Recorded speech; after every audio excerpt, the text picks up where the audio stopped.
Good evening, everybody, and welcome to another episode of the Scarf Bergara War with me, Russ Johnson.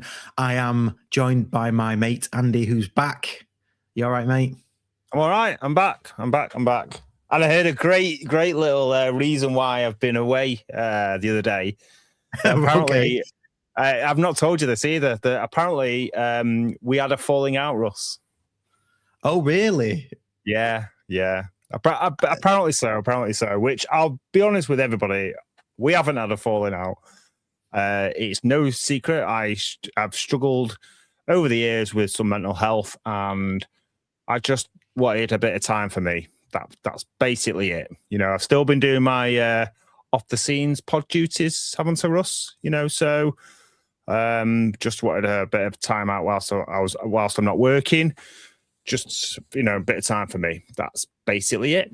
But it's good to be back. It's good to be back. Nice. So, good to have you back. Good to have you back. Have I been missed? Oh, I did. Yeah. Sorry, I did like the mate bit at the beginning. I did like that. Why was that unexpected or? Well, it's the first time publicly that you've announced that. So yeah, really. Right. Yeah. I can't say that I've not said it on purpose. If that makes sense. I remember you saying a few times, "Am my right hand man is Waggy," so at least I'm getting close to that that side. I've been upgraded to mate, you know, rather than just Andy. Yeah, we'll do it in football. Should we do it in football manager terms, like acquaintance, close friend? What else is he? What else do you get? Well, I'll tell you what. Under the new football manager regime, when you're hiring a staff member, it goes in order of so elite is the ultimate. You can't get better in a profile stat that you need.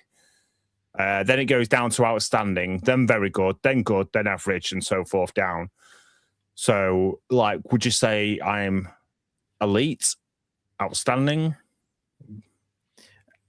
I don't know. Yeah, let's say elite. Let's go for it. Elite. So would that make Waggy outstanding or just very good? Waggy's right hand man. What? Anyway, so, I don't. I thought elite was for the type of player, not the relationship between people. I know FM. No, I've taken it now that it's relationship between. Okay. Right. But you have missed this shit, haven't you? Yeah. Of course, and I'm back as well because I had a week off, didn't I? Last week I was literally sunning myself in Reykjavik, which was lovely. Nice. But I'm back now. I'm back. So we're back. Yeah, no Waggy. Waggy's got Brewers Droop after last night. So yeah, and County went for a Burton, didn't they? So that's the main gist of tonight's show. You'll be pleased or not pleased to know. So yeah, award-winning podcast for County fans by County fans. Don't forget, sponsored by Overpass Clothing in partnership with Edgeley Conservative Club Coaches. Right, we've got a lot to talk about tonight. So let's run the titles and then we will get into the agenda.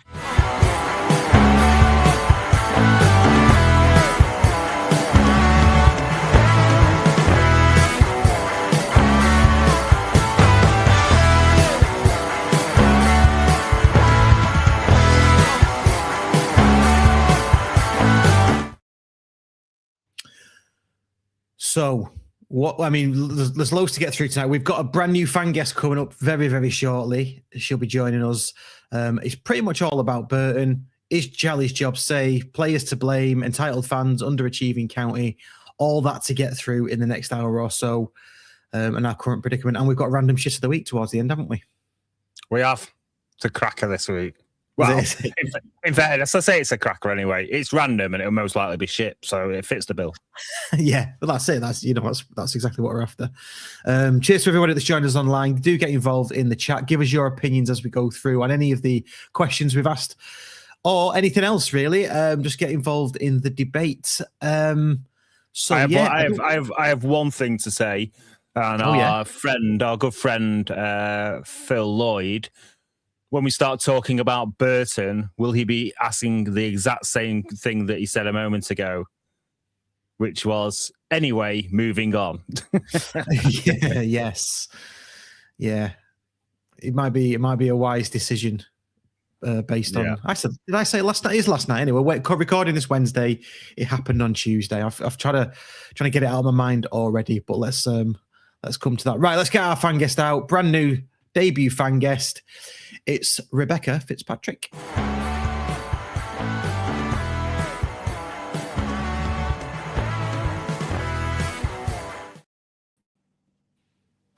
Hi. Hello. You all right? Hello. Good, thank you.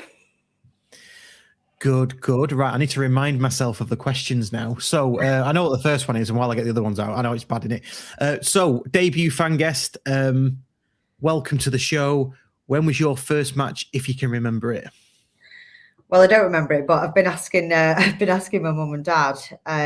So we believe it was Swansea at home in October 1993. Oh, right. So I would have been 4 at the time. And we won 4-0. Everybody's doing maths in the head right now. Yeah. Great. I mean, I had to Google it, but... Can you remember who scored or anything like that? Is there any memories from it? What was your memory of the game, or can you just not remember it at all? I don't remember. I literally don't remember. Like I said, I had to ask my mum and dad. But I mean, I do remember that it was like the old Cheadle end.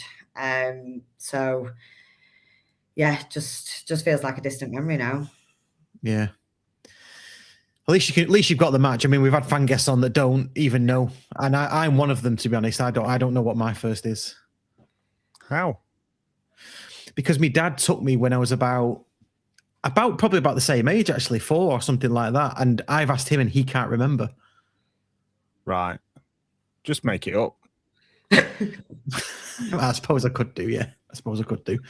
I'm just thinking, with the host of owner of a podcast, lead by example should be good, really, to, have a game that you remember going, even if you just make it up, Russ. Okay, I'll think of one for next time, just for you, Andy. Favorite game you've been to involving county? It's a pretty common one to say, but most memorable wise has to be City at Main Road. Yeah, I mean, in terms of talking about it, it's like obviously like really, really big game, pretty epic, and it was one of the first games that my mum said to me that I can stick my fingers up at the City fans. So I was, must have only been 8 or 9 at the time. So it felt pretty good to do that. Nice. There must have been, that game. There must have been like loads of like young teens, because I was at the game. You were at the game, Russ. Rebecca was at that game. But when I was there, obviously you're probably not looking for how old people are and stuff, are you? But everybody I know who is around my age, I don't know how old you are, Rebecca, so apologies if I've just really insulted you there. But everyone that was ancient is the word. Younger than Russ, though. But everybody I know around my age went to that game, but I don't remember at the time there being like, oh my word, there's like loads of like full of teens. Do you know what I mean? To be fair, anyway, carry on. Yeah, but that's what Bellis is engineered at the time, didn't he? Like he's doing now, he's getting the kids in, and so shouldn't come as a surprise. Yeah. Favorite goal you've seen? Well, again, it stems from that. So the Tony Dinning penalty. I mean, I literally remember, and I talk about all the time, like even if I watch it back now, I get goosebumps when I watch it back. But just the facts, like Nicky Weaver just literally doesn't move and he just watches it go past him. Like, just one of the best moments to watch. Well, and hence the reason why you requested a front row seat at our Tony Dinning evening. That's the one. Well, I mean, that then stems on to the next question, because he was my favourite player. Right. Okay. Yeah. So next question then. Favorite player, past and present, if you've got a present one. Yeah. Well, that was a tough one. But I mean, yeah, past has to be Tony Dinnan. I mean, I did have a bit of a crush on him. But I also liked Alan Armstrong as well. So I don't want to just put all the limelight on Tony Dinnan. But yeah, that's definite past wise. Present, I really struggled with. In terms of, like, I really liked Bate, but pre-injury Bate. Not as convinced at the moment. Yeah. Other than that, it's probably got to be Hills, but purely down to Cardiff. I mean, Cardiff was absolutely amazing. The song at the end, and then we ended up in the middle of Cardiff town centre in a club, and the song came on, and we were just singing it live, and we ended up posting it on Twitter. Had a few comments on that. Yeah, and that's pretty much it. I really, really struggled with it, to be honest. No, that's good. Tony, coming back to Tony Dinnan then, because you did come to the event that we did. I seem to remember it, and he confirmed it afterwards, that he used to do this celebration, didn't he, where he'd be on a horse, like, and hopping. Do you remember? And I was like, I'm thinking, am I remembering this wrong? But I asked him, and he went, yeah, I used to do that. But not everyone else I've spoke to doesn't remember. But if he's your favourite player, do you remember him doing that? No, I don't actually. I mean, to be fair, when they're celebrating the goal, you're pretty much going wild. So it's true. I'm not really watching the players. I'm just too busy jumping around. Just looking at his legs, not watching what he's doing with his top half his body. Yeah, just me, the sad bastard that doesn't stand there celebrating. I'm watching what they're doing for the celebration. I'm usually so that's my celebration. Excellent. And tell us a bit about Phil Robbie, because that's how we got chatting. I mean, we kind of knew you know the podcast anyway and that kind of thing. But do you want to just tell us a bit about Phil Robbie, because we did a bit of a tribute to him a few weeks ago, but I think you're a better place to do it and give it more justice. Yeah. So Phil was my godfather, and purely I didn't get christened until I think it was around 26 when I got christened. So it's not actually classed as godfather anymore. It's a sponsor, and purely because he basically, when I was younger, my mum and dad stopped going to county, and Phil took that role on to continue taking me, and he took me everywhere all across the country.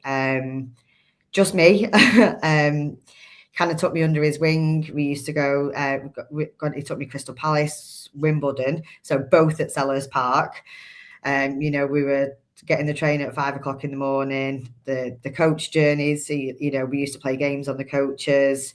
One of them being, spot the yellow car. And if you did, you got 50p, because there was not many yellow cars in those days.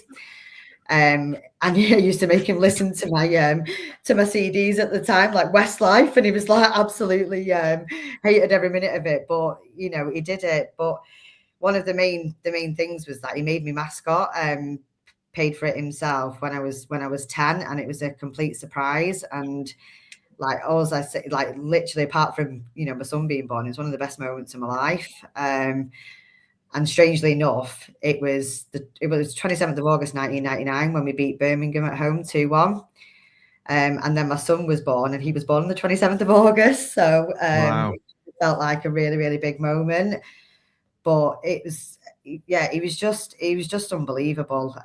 Like when people have godfathers, there's not many people, like a lot of people have godfathers these days, and they don't really know who they are. They don't see them, and when it comes to Phil, like I have to say, he was one of the best godfathers you could ask for. He was so kind-hearted, and yeah, I'm really, really going to miss him. He was just such a great guy.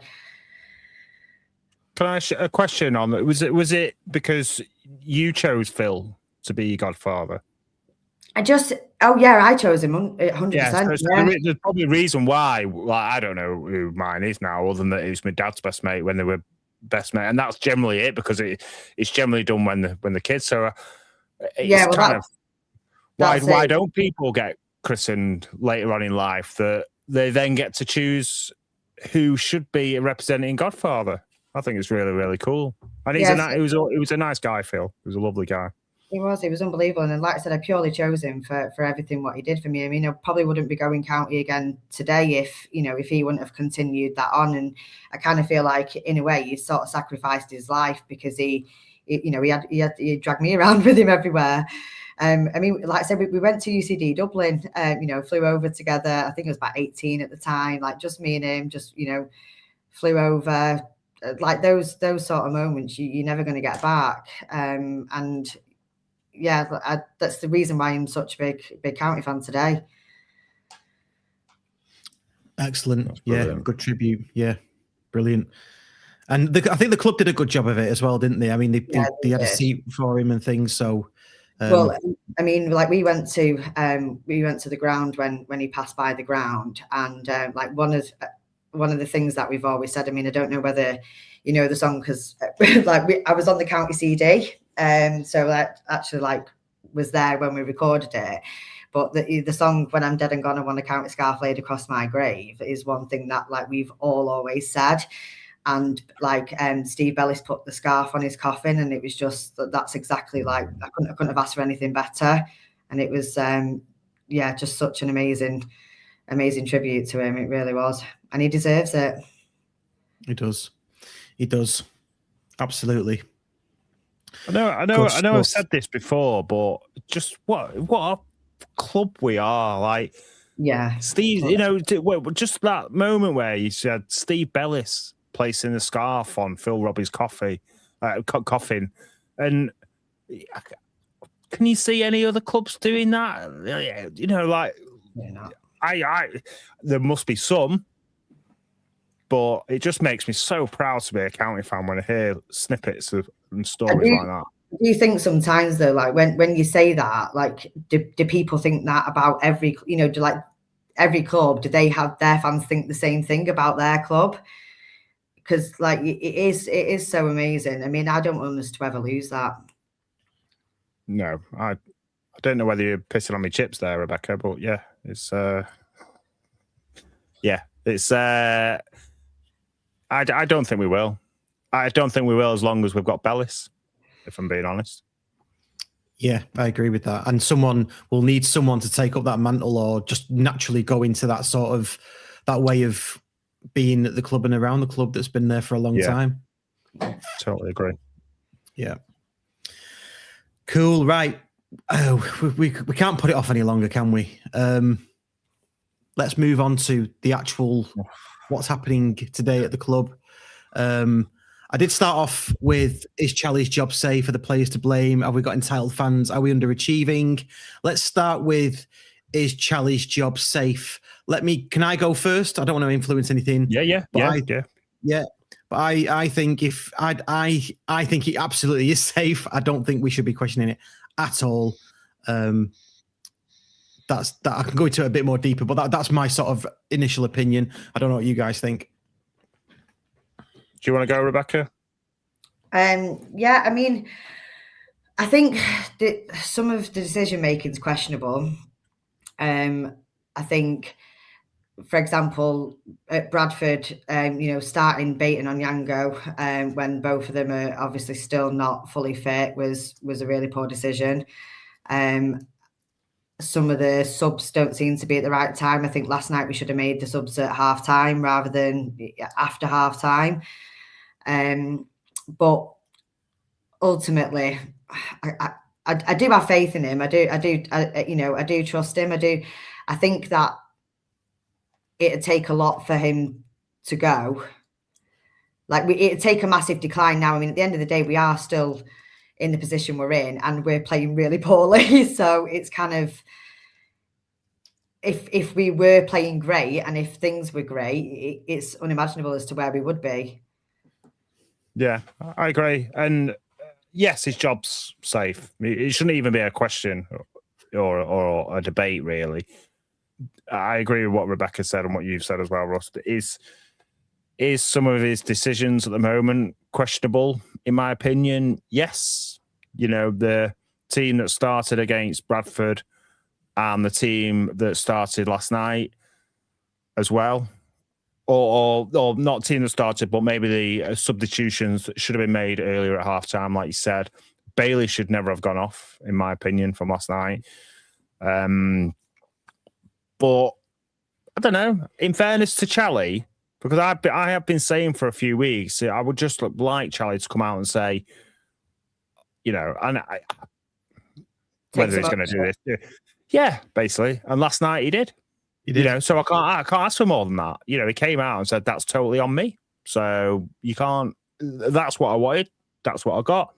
He's definitely the right man in charge. And I can't genuinely think of anyone else that would give us right. We're not going to, I said after the Peterborough game when we lost at Peterborough, we're not going to play pretty football all season. We may have 20, 30-minute spells. But just like Wrexham last season, and don't get me wrong, I think they're doing an amazing job in the Championship. Right. Last year, Wrexham were pretty poor. They didn't play pretty football.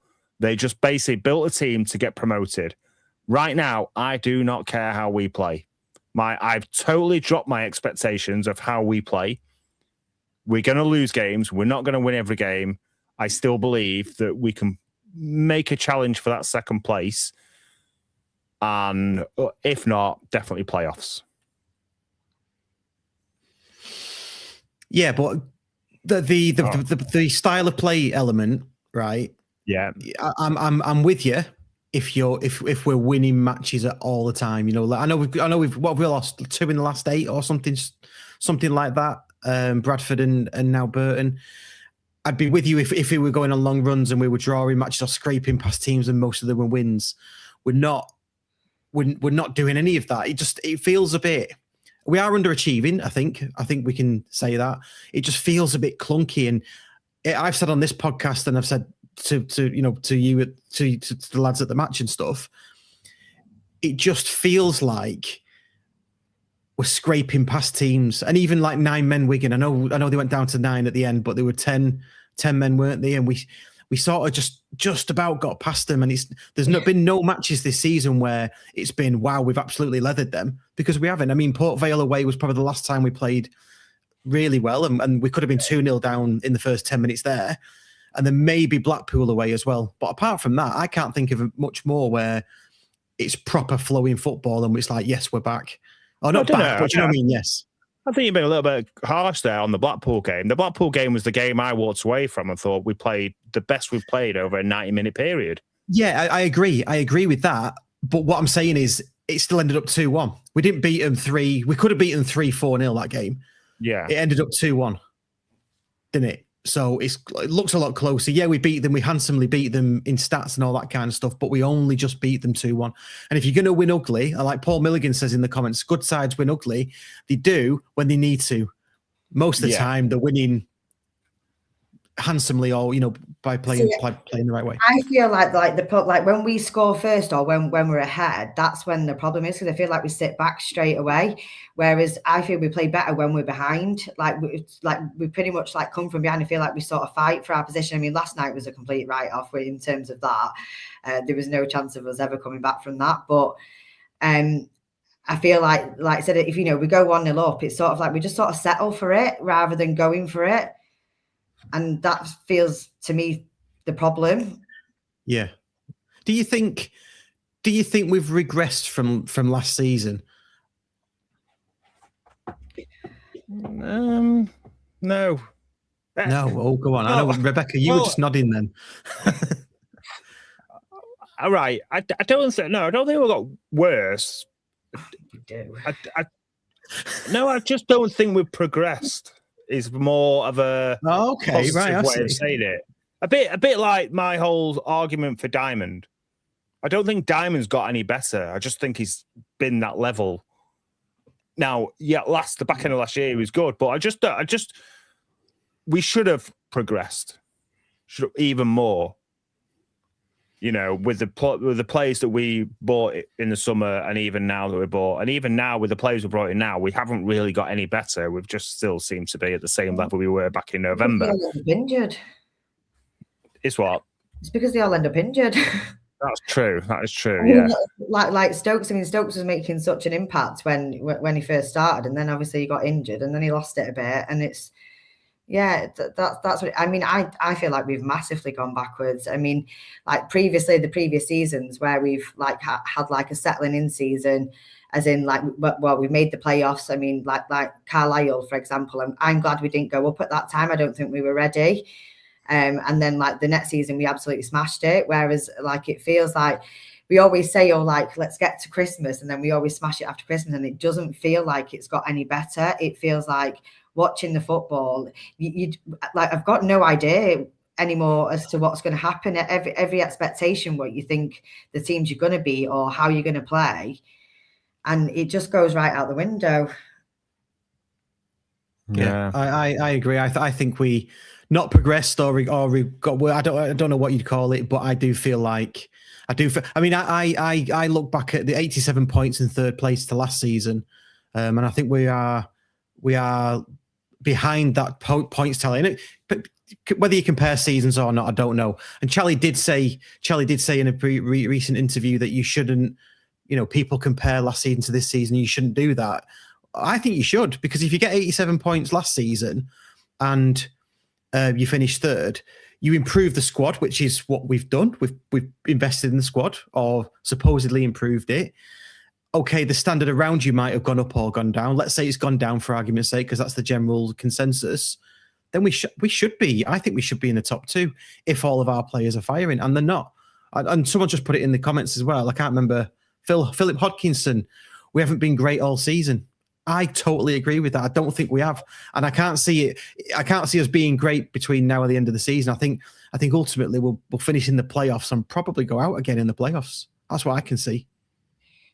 Well, like I'll be honest. I am more optimistic than most fans. And there was a comment up there a bit further up from Darren Bowden. Second place is way out of our reach. I think, if I'm being honest, I think second place is out of our reach, but the optimism in me will always say, well, it's still possible, so I'm not going to rule it out. But I think being realistic based on our current performances, and I won't even say current, our performances this season, I think a top half playoff position is probably what we could aim for.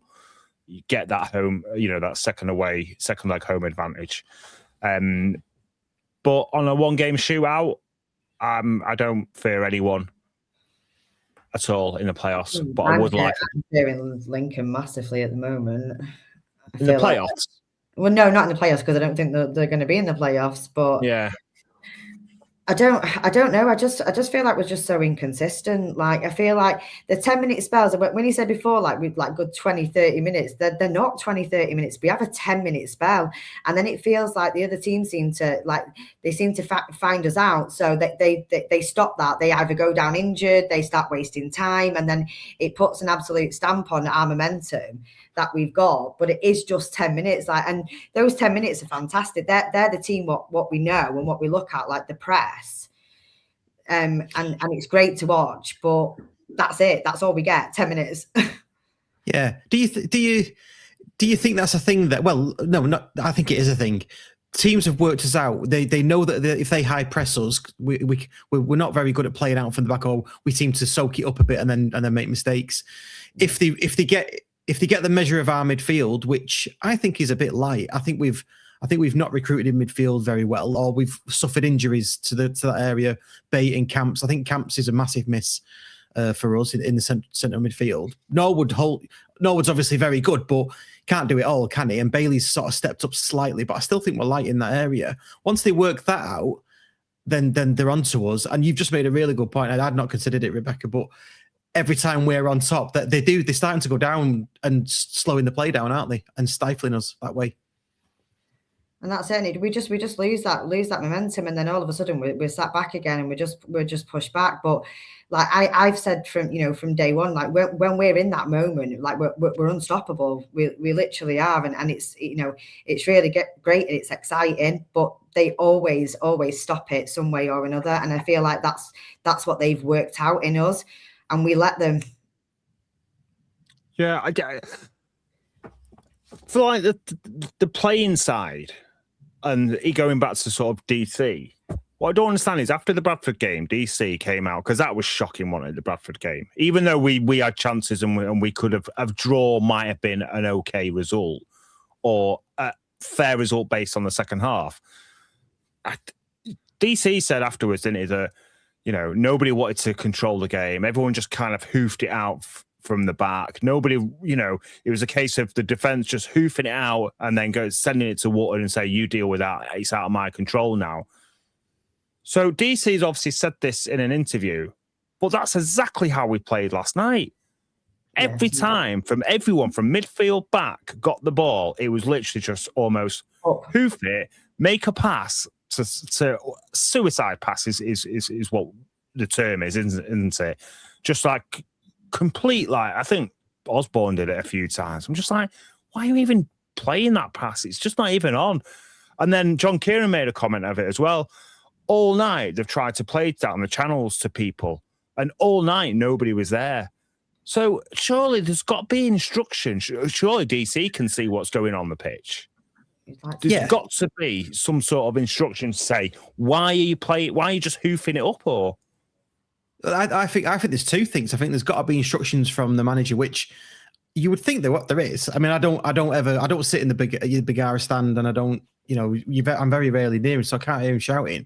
The other thing is the players have got to take some responsibility here. If it's not working, they've got to change the game. Norwood as a leader, Bate as a leader, they've got to say, right, stop doing that. We need to do something else. We need to be a bit more creative and take that responsibility. They shouldn't need to be given instructions for everything. You know, you've got to let them play themselves and work it out for themselves. And they're professional footballers, aren't they? It's not under 12s, is it? You know, where you have to say to them, look, try and work it out for yourself, otherwise I'll let you know. These are professional footballers that are at the top end of League One. They should be able to work it out for themselves. Yeah, that's fair enough. That's fair enough. I feel like especially like in this league now as well, like in the past when we've made mistakes, we haven't been punished for them because of the teams that we were playing. Whereas I feel like right now in this league at the moment, that's where we're being punished. Every mistake that we're making, we are being punished. Like they're putting, like the other team, like they're putting those goals away from those mistakes. Whereas in the past that never really mattered. And I think that at the moment, that's what we need to do, is stop making those mistakes. You know, we should be solid at the back. And in the midfield, like I just feel like it's really poor. Yeah, it gets worse in the Championship. You know, the further up you go, you get punished even more, don't you? So those mistakes start to squeeze up, and it ends up being not blatant mistakes. It's just poor touches, poor first touch, poor second touch. They get punished as well the further up you go. So it's only going to get more difficult. Yeah. Let's go back to our notes. So Chally's job safe, players to blame. I mean, the players have got, are we agreed on that? Players have got to take some responsibility for this, you know, not being great. What do you reckon? I can understand we've not, and like I say, we're not going to play well all season. I don't think we'll have snippets, whether that's 10 minutes, as Rebecca said, or 30 minutes, as I say, throughout 9 minutes. But we were shit last night. It was absolute, utter. In fact, it was all right up until after 10 minutes. I said, I quite like Diamond in this number 10 role. And then after that, he just went crap. And the whole team just seemed to go. It was just, do we just, you know, move on? Bad day at the office, as the cliche is. It just feels like that all the time, though. I mean, I feel like there's certain players that I thought were decent and have just like dropped off massively. I mean, I think like Pye last season was unbelievable. This season, he really isn't. Like, I feel like he's massively underachieving. At the beginning, Osborne was fantastic. He's dropped off again now. It kind of just feels like I do feel like I'd like to know why, like what's happened, like for them to not be the player what they was, you know, a few games ago or at the beginning of the season. Like, is it the dressing room? Is it, you know, I don't know. It does feel like at the beginning, like Chally was blaming the players a lot, and it was like specifically naming as well. And I don't think that's a great move. And whether or not that's, you know, that's the reason, but there's got to be a reason for it. I mean, like they're just not playing up to the standards. Yeah. Again, there is the argument of, are we trying to find faults in the players rather than look elsewhere? I'm not saying that, but there's questions all over it, isn't there? And it seems that, honestly, if I ever message anyone after a game about the game, just ignore me, because I'm at the worst. Even during the game, I'm the most critical, but it takes me like 24 hours to calm down and just go, well, do you know what? We're still going to win the league, But yeah, it's just. I had to ban myself off Facebook for that, as in a full supporters group, because after the game I was always raging and I was like writing comments, so I had to literally come out of the group to stop myself from writing comments after the game. Yeah, I've been instructed by my wife not to be a football knobhead online, so I've just don't reply anyway. Just don't reply. You're just a knobhead, not online. Yeah.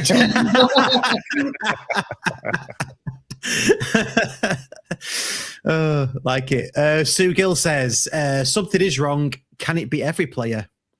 So is that insinuating there's a bad apple? I don't want to start like casting aspersions and stuff. I just think it needs to be sorted out. And maybe it's a challenge that we as fans should set them to say, look, pull your socks up, and you're all. It's clearly a squad that was aimed to get into the top 2. That's clearly the aim. And that's probably why there's a bit of entitlement, and I put that into the notes as well.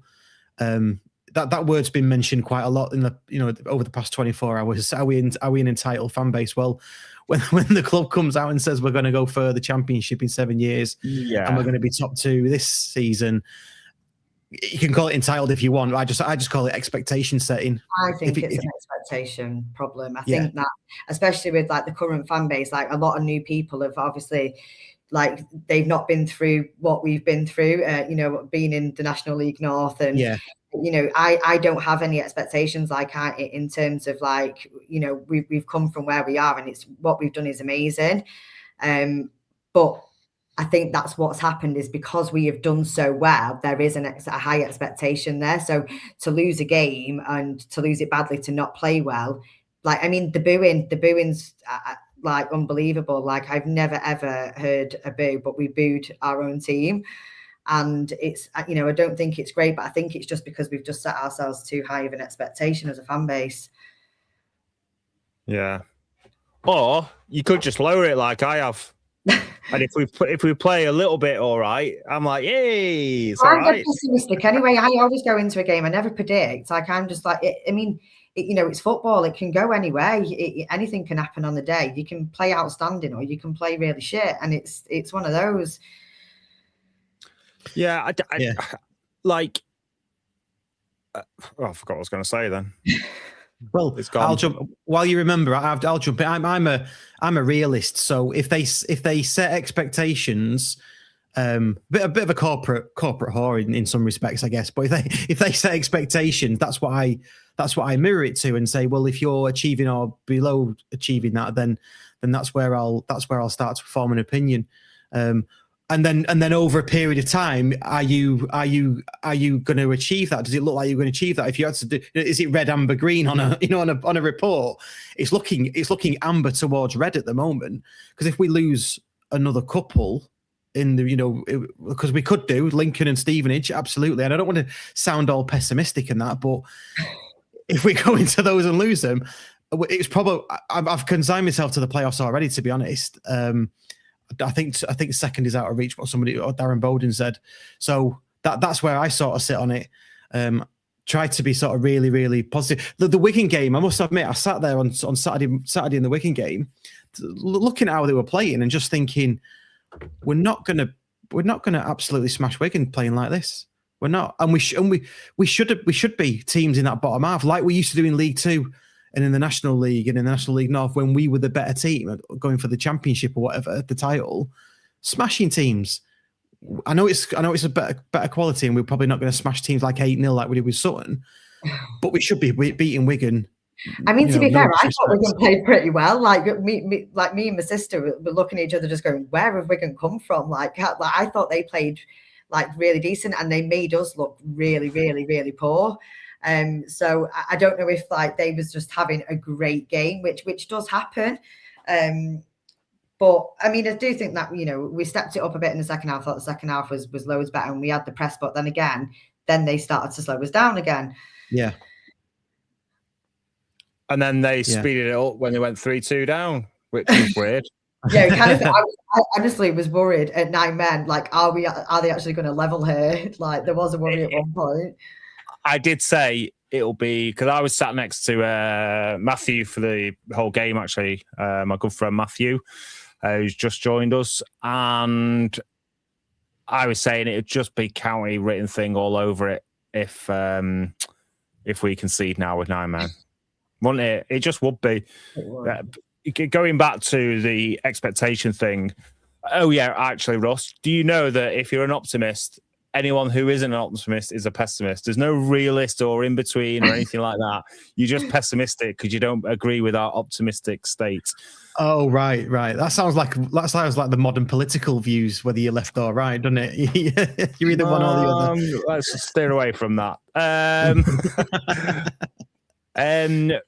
But the expectation thing, it's just a thing that a case of that the club have basically said that I've used that word Premier League. Jesus. The other day, I got told off for it. I don't even know when it changed. I genuinely don't know when it changed. So the fact that Stotts mentioned the Premier League, that is automatically going to raise every single person's expectations. Yeah. Especially going into saying that before the January window or whenever it was in between the both windows, wasn't it? Straight away, you're going to be like, yeah, aren't you? And then when you see what we performing against Burton and Wigan and Bradford, and it's just like, Premiership, oh my word, be lucky if we make the playoffs at this rate. Yeah. But yeah. Yeah.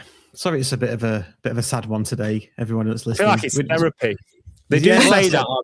They do say that on the review show, don't they? It's like having a therapy session. It's quite nice, actually. I'll be honest with you. I know I've had some time off, but my first podcast after last night, I was like, oh, can I be bothered to go on there and talk about Burton? The Burton game.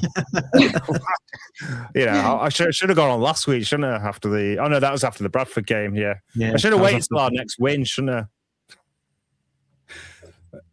But in fairness, and I'm picking up what you said a minute ago, Rebecca, about Wigan and how they played. I don't think Burton played that badly. They didn't try and kill the game. I didn't think.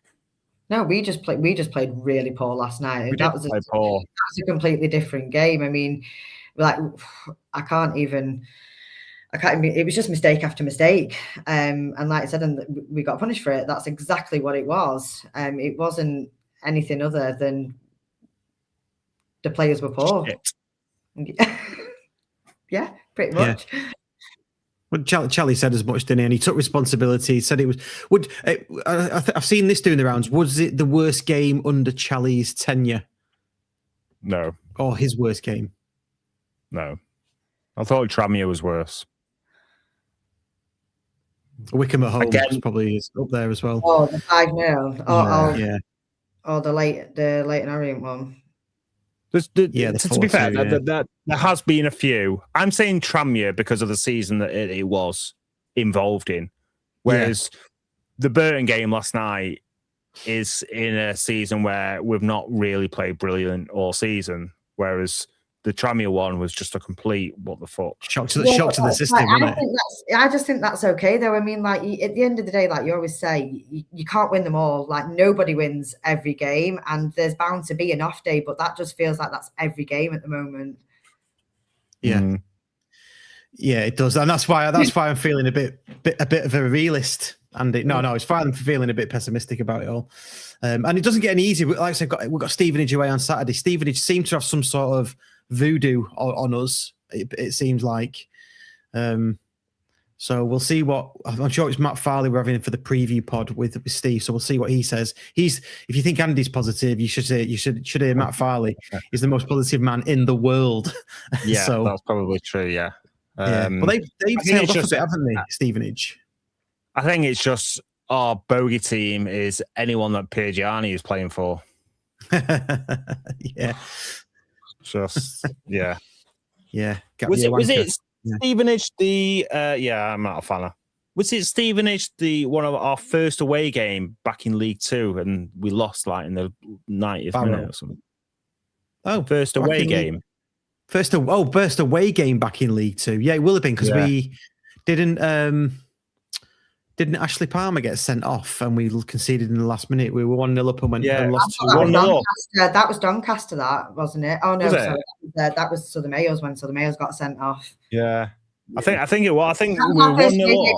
Too, though, Doncaster, I remember that. Yeah, that was South Wales elbowing Tommy Rowe, wasn't it? Yeah. Elbowing. Yeah. Well, I say elbowing, you know. But yeah, no, I think you're right, and I think it was Stevenage. We were 1-0 up and then conceded 2 late goals. One was a penalty because Ashley Palmer got sent off, I think. So I'm sure somebody will correct us in the chat. Yeah. Okay, right. Shall we move on to random? Is there anything more you want to cover about the current predicament we seem to find ourselves in? Well, are we going to talk about the elephant in the room? We've not mentioned it yet, have we? Go on. Well, there's been a lot of talk about the keeper. Oh, yes. Yes. Let's talk about the keeper. See, I'm very passionate about this. Go on. You go first, then, Rebecca. So actually, like when you were saying about the favourite players, had things not gone the way they had, I mean, like Ben's always been like, he's absolutely love him. Like, he's an absolute legend. I said from the beginning that he's gone now. He's too old now. But I feel like we need to try the third keeper. Like, I don't like Adai. I can't bring myself to like him. I feel like he sticks to his line. He doesn't come out for the ball. Considering how tall he is, he should be dominating it a bit more. Makes too many mistakes, but Ben's way too past it now. And the mistakes at the minute have just been absolutely embarrassing. But he's a great shot stopper. Like I said, his distribution's poor. But we all know he's past it. He's not capable of performing in this league. But then, I really wouldn't trust Adai to be in there either. I mean, I think we made a massive mistake when we subbed Adai. I think that's where the decline happened. Because I've never seen a keeper being subbed at halftime, in my life, and that was the massive moment, I think. But I feel like we definitely need to be giving the third one a go at the moment. Yeah. And just as we like, don't hold back, yeah?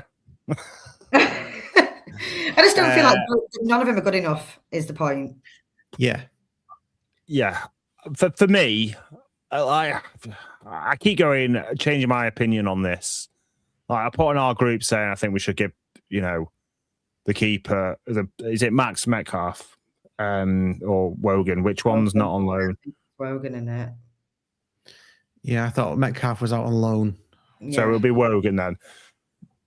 And all day I've been like, well, yeah, give them a chance because I'm not a fan of Adai.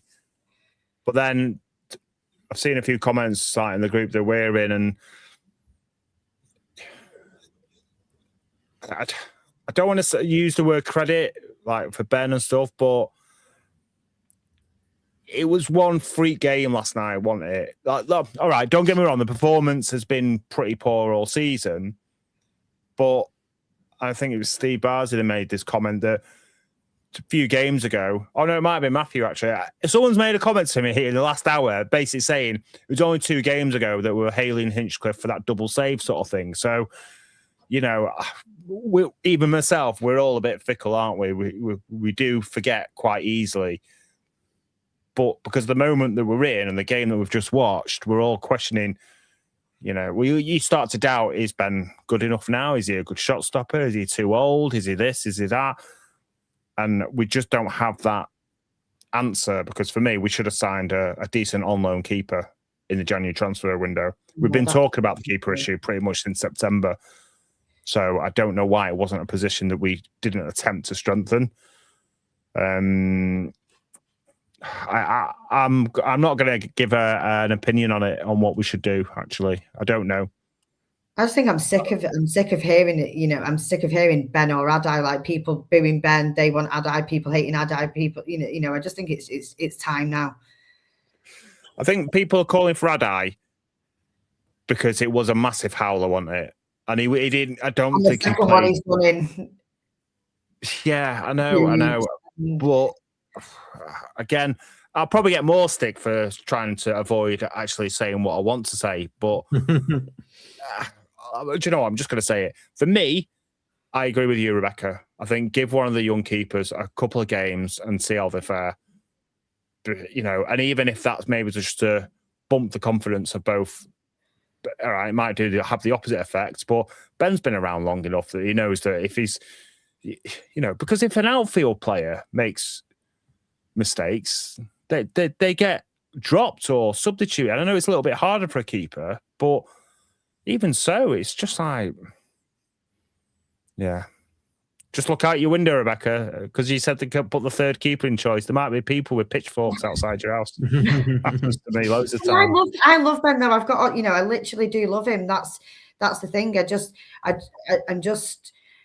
don't think any of them are good enough at the moment. I think, like I said, you know, no. Ben's just had his time, and Adai's not good enough, and I feel like it's time to make a change. Well, the thing is, you basically just said it there. He is a lovely guy, and we want him to be around for the rest of, you know, 100%. Even when he retires from being a goalkeeper. But that's not what's in question right now. What's in question is, has he still got the ability to be our keeper? We're at the top end of League One, pushing for the Championship, and that's where the question, you know, is he going to make more mistakes, or I don't know. Even now, I'm thinking we should probably just stick with Ben, actually, just because he's probably. I just don't know what the answer is. Yeah, I'll wade in with my opinion then. So I think we have got two number twos. So going back to what you said, Rebecca, I don't think any of them are good enough for what we need them for, which is disappointing. But it's a really difficult one. I think Ben is the better keeper out of the two to go with. I think it's too soon to put one of the younger ones in, because if they were good enough, they'd already be in at that age, or they'd already be playing first team football somewhere. So they're probably not. And if the confidence has been lost in Inchliff and Adai, you put in a third keeper, he's probably thinking, shit, if I make a mistake, they're going to be on my back as well. And that makes you arguably make a mistake easier, or you're more susceptible to it. So that's my sort of argument. I think Ben Hinchliffe is probably the safer, even though even with notwithstanding the sort of recent mistakes, I think he's the safer out of them. And we do need a really good sort of championship level keeper for in the summer. But that all depends if we go up or not, doesn't it?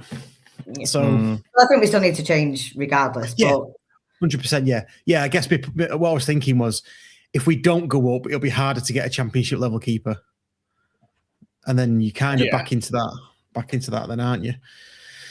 Don't need one. I play Football Manager. There's loads of decent keepers out there that you can just get on loan. Loads of them. And I've changed my opinion on it again already. And this is a great thing about.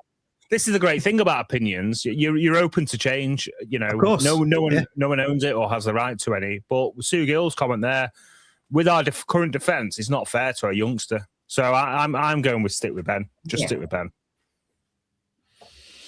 Yeah, I mean, we've got some comments coming in. I want to put some of these up. I'll come back to some as well. Matt Davies says says a lot when the fan base is so divided on which keeper to play.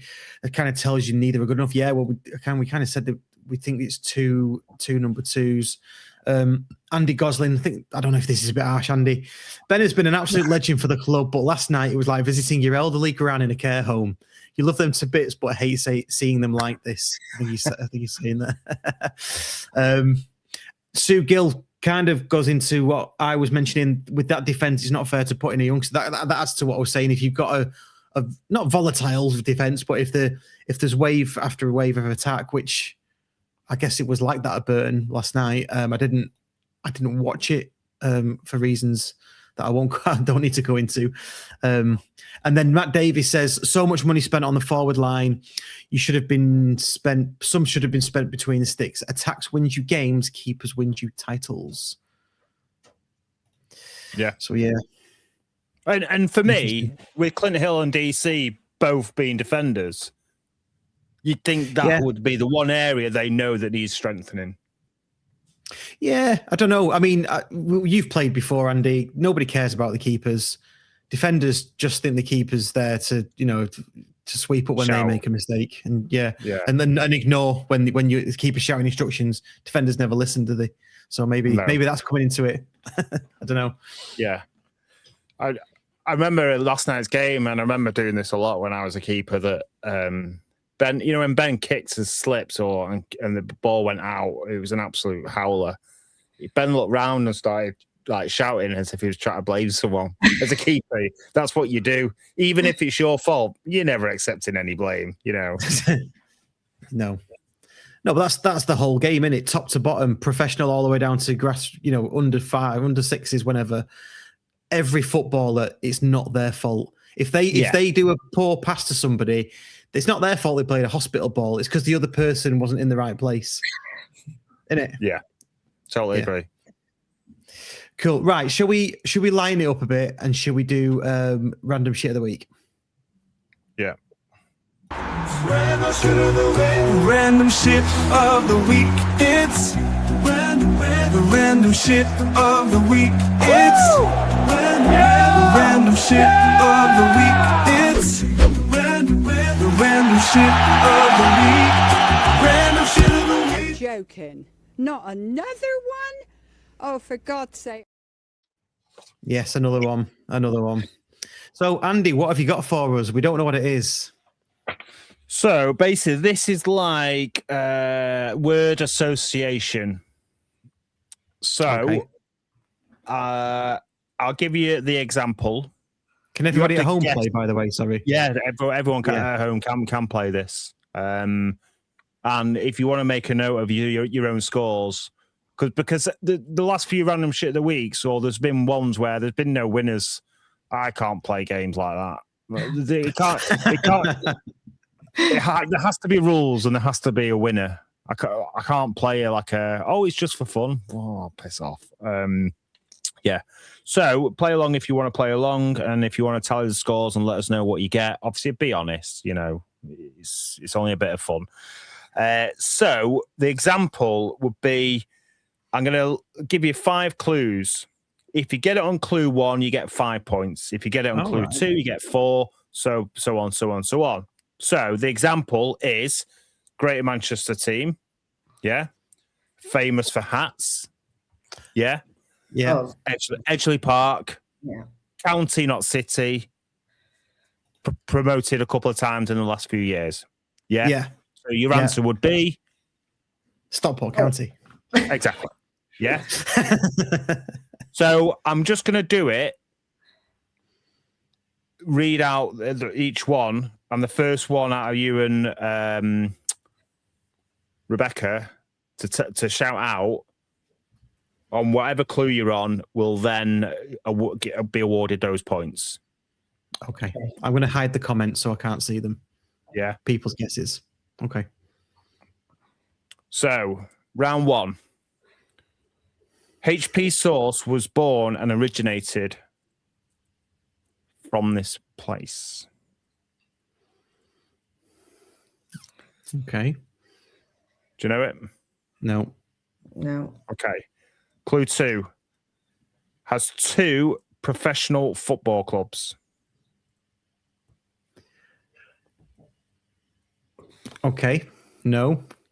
Clue 3. Known for lace making. Lace making. 2 professional football clubs. No, I like this though. Go. 4. Associated with Robin Hood. Nottingham Forest. Yes. Rebecca, you should have. Say Nottingham. Hey? I did say Nottingham. Right. So, Right. So we're naming. So are they all clubs? Are they all football clubs then? The answers. Yeah, they're all football Right, teams. so I was just thinking about the town. Right, yeah. Yeah. Right. Yeah, Okay. okay. Right. Okay. Apologies. Yeah, I should have. I just thought you'd get that. Yeah. Come on. Right. So Russ, you got it on. So you get 2 points, Russ. Okay. And for anyone that wants to fact check, yes, it was HB Sauce did originate in Nottingham. It later moved on to production in Birmingham. But the reason why it was called HB Sauce is because the person that invented it, Nigel something or other, found out that they were using it in the Houses of Parliament, and that's why it changed its name to HP. If anyone's interested. Oh, Houses of Parliament sauce. Oh, I like that. That's good. Yeah. Did you not know that? No, I didn't know that. That's good. I like You it. didn't know that HP was Houses of Houses of Parliament? Parliament. No, I didn't know that. I didn't know that. Stop it. What? Right, anyway, round 2. Clue 1. 2 massive rival clubs. So basically, the team it has a massive rival club. Right. Right. Okay. Yeah? Yeah. You want to have a guess? Well, well, if we guess, does that mean we're out if we get it wrong? Or can No, we just the guess? first person to. Oh, right, I okay. don't want you to sit there and name teams like constantly. Just No, okay. if you want to have an educated guess. Birmingham. No, Glasgow Rangers. no. Okay. Clue 2. European royalty in the 70s and 80s. Liverpool. No. Oh, yes. Oh. Now, the next clue on this one would have been Gary Barlow is a lifelong fan. You've got it off that. No, I don't know who he's. I know he's born in his home's Chapel, innit? So I wouldn't have associated him with Liverpool. Yeah. And Dr. Dre, apparently, since the 1980s. Oh, right. Anyway, so Russ, you get 4 points for that. Do I? Yeah, because you got it on the second one. Oh, right, yeah. Thanks. Okay. Round 3. Famous for Henderson's relish. You should know it. I knew that before. I've never heard of Henderson's relish. Stop it. Clue 2, near the Peak District.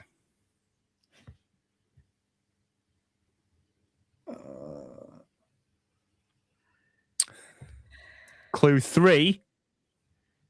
Yeah, dead air's a crime if that's the same, Russ. So that's why I'm just moving on. Yeah. Clue 3. Again, 2 rival clubs. The team it is absolutely despises the rival club.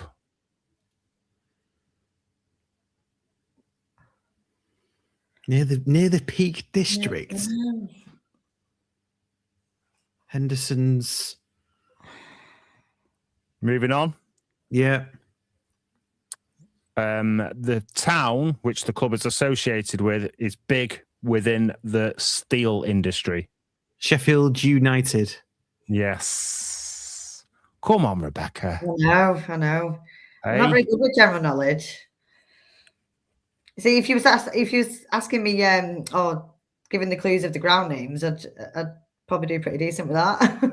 Well, I do have some of those on there. So, well, don't say that now, and then I'll get it wrong. Mine are all ones in the past. Round 4. Clue 1: home of the Spinnaker Tower.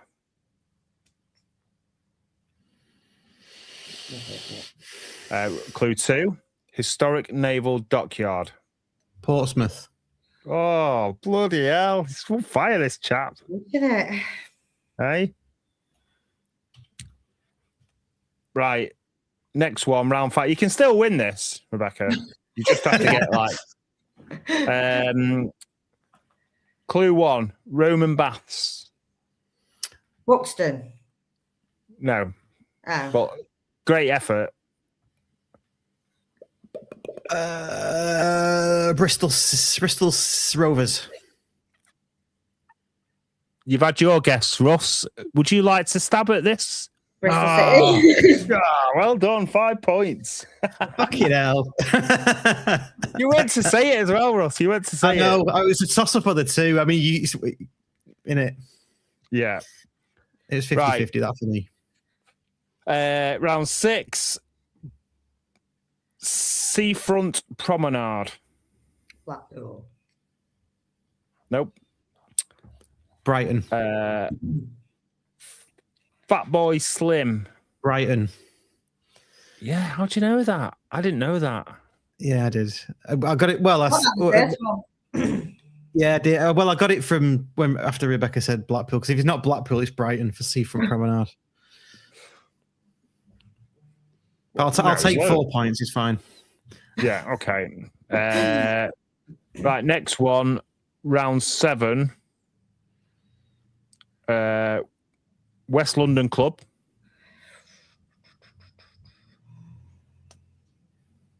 Known for big money signings. Chelsea. Yeah. Bloody hell.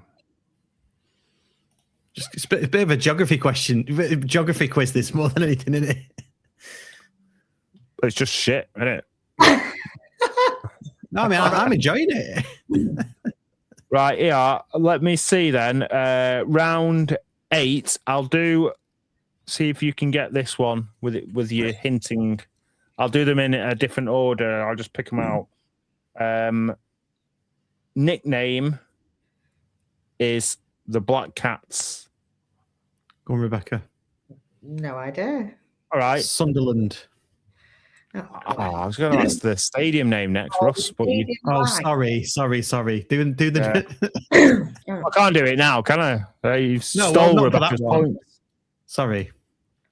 Right. Do you want me to last keep quiet one. for this one? Yeah, okay. I'll give you both one guess on this one. The Majestic, I don't think it's called this anymore, is it? The Majestic Stadium. no, I don't know that one. It's not called that anymore, but that was its former name, yeah. It's a historic town. It's famous. It has a famous festival there, Rebecca. Don't say Glastonbury FC. Reading? Yay! We'll give you. It's called the select. I'm going to give you 32 points. It's like It's like like in a bullseye where it goes woo woo woo woo woo. What a prize! Your prize is 32 points. Just so Russ can't win. Well done, Rebecca. You've won. Yeah, that was it. Random shit of the week. Good. I enjoyed that. Like that. I enjoyed that one. Yeah, it's the Select Car Leasing Stadium now, isn't it? It is. Yes, I think that gives me an idea for the next one. I'm going to do football stadiums. Yes. Oh, I love that. Stadiums and nicknames. I do. I did it in a year 5 as a project for year 5. So me and my mate memorized them all at the time. Anyway, scratch marks, where you scratch off every ground that you've been to. Oh yeah. So yeah, that's how many are you up to? I think it was like 57. But a lot of the ones that I have been to aren't on there because it's just EFL. So right. So you've been loads more than that then. Yeah, it doesn't include. Yeah. There's a question actually. Does anyone else like me keep away ticket stubs? I do. I had a massive box, and I used to write the score on the back of them. And I lost it, but I keep them now. But I know I had the main road one. I had QPR. Just absolutely gutted. I don't know where I put it, but I always keep them, every single one. If anyone does and has duplicates, can you message me, because I would like to get the ones. I did the same. I had loads and I lost the box they were in, even to like the main road ones and stuff. So if anyone does have duplicates that they don't have use for, let me know, because I'm building a wallpaper in my loft, and it's basically all my away ticket stubs, basically just pinned on a wall. But yeah, probably not, because I won't give any of mine away, but it's worth a shout, isn't it? I might have some. Yeah. I'll have to let you know which games I want. Yeah. Yeah, well, I'm not going to put stubs out. It's games that I've been to. Yeah, not exactly. not Conway Bay away. Although I did go to that one, to be fair. Luke Ashenden said, reminded me of an early doors quiz that, except one of the answers wasn't pickles. Pickles. Do you remember that off early doors? No. I don't even know what that is. No. You don't know what that is? No. Well, you already know the answer, but what is the name of the dog that found the stolen Jules Rimet trophy? Pickles. Well done, Andy. I'm still waiting for like a quiz on like airport codes or airline codes, because if football related, well, players get around on planes. What about They do. postcodes? Postcodes? Oh, yeah, football postcodes. Oh, that's a good one. Oh, yeah, that is a good one. Yeah, oh, nice one. Right, well, we'll do that. We'll do that one, and we'll credit you for that, Rebecca. Thank you. Yeah. So if it is shit, you take the blame for it as well. Yeah. Thanks. Shared pain, shared gain. If anyone's got any ideas on running shit of the week, because trust me, it's pretty hard to come up with ideas, isn't it? If you have any ideas, just send them us, because the chances are we'll use it, because it's meant to be shit and it's meant to be random. So it just has to be good enough for audio listeners, doesn't it? Yeah, that's it. Yeah. So it can't be like showing pictures and stuff. Yeah, the fact that we're in February and we've done one a week since the start of the season, I think is remarkable. But there you go. I think it's and we'll think about something else for next season. Right, I'm going to wrap it up there. Rebecca, thanks so much for coming on. Have you enjoyed it? I certainly have. Thanks for having me. It's a new experience. Yeah, no worries. Well, just for your picture and sound quality, you can come on again. No problems. Credit to the word.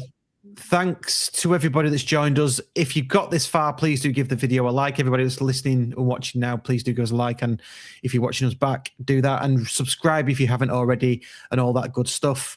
Thanks to all of our Patreon members. A special mention as well to one of our Patreon members, Hayden, who has messaged us and said that he always thought that watching County would give him a heart attack, and he actually had a heart attack after the match on Saturday against Wigan. He's in stepping ill, he's recovering, but if you're watching or listening, mate, get well soon.